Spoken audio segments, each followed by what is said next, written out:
Hey, it's almost 11 in Bangkok. I'm doing a coaching session in 20 minutes, um, talk coaching. And this is letters to you in 123. What I really think about you. Dear Ewan, I come back to this a lot, and it feels good in the edge. I notice myself feeling a lot of loving thoughts about ALIFTIMTS. I often stop myself when I'm feeling like this because limerence is bad. I've only known him 2.5 months, and I don't want to be the person who says, I love you, and then changes. I just reached down to text him, Good afternoon, with a winky smile emoji. There's a thing that I've heard all psychologists agree on. It's unhealthy to fantasize about reliving your life again with the knowledge you have now. I get it. It does something to imagine telling my dad how I was feeling back then from the acumen I hold now. It does something to imagine telling my dad how I was feeling back then from the acumen I have now. I can feel more of what I was feeling then, which can be good, but it takes my mind off of speaking and living into who I am right now. It replaces presence with something else. I note when the fantasies arise, but don't indulge them. When I notice myself thinking loving thoughts toward you and ALIFTIMTS, I usually stop myself. On good days, I let myself feel the feelings in the thoughts and touch my chest and affirm that these are my feelings from my body and absorb the experience like a plant really taking in that it has rained. But my rule for this phenomena is different than for the one about fantasizing in the past. This rule is a 99 rule.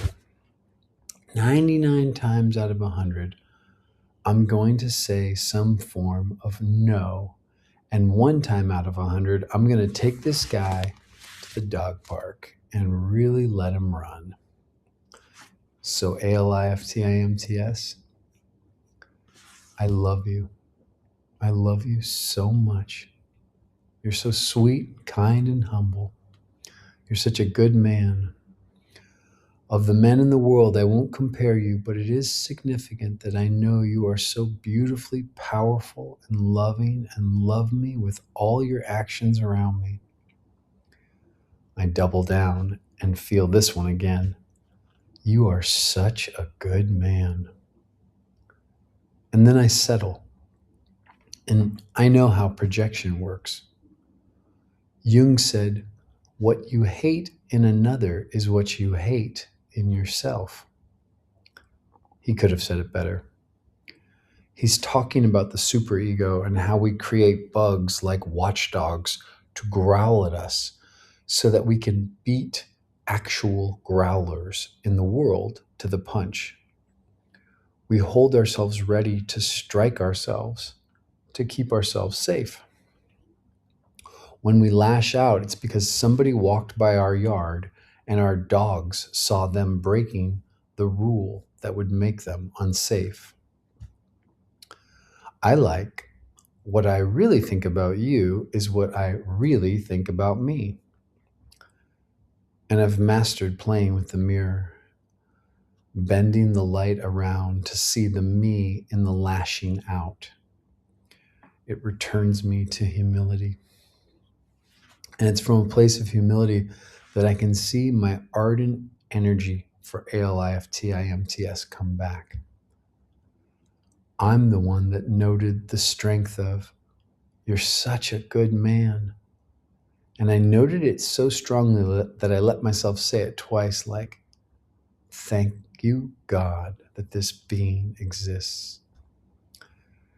And I'm the one that knows at the strength of that expression, That's what I really think about me. I really think unadulteratedly that I'm a good man and that witnessing is beyond priceless. I pointed at you now, Ewan. I'm so glad that this universe got to include you. Until I'm torn apart, I'll love you. Mike.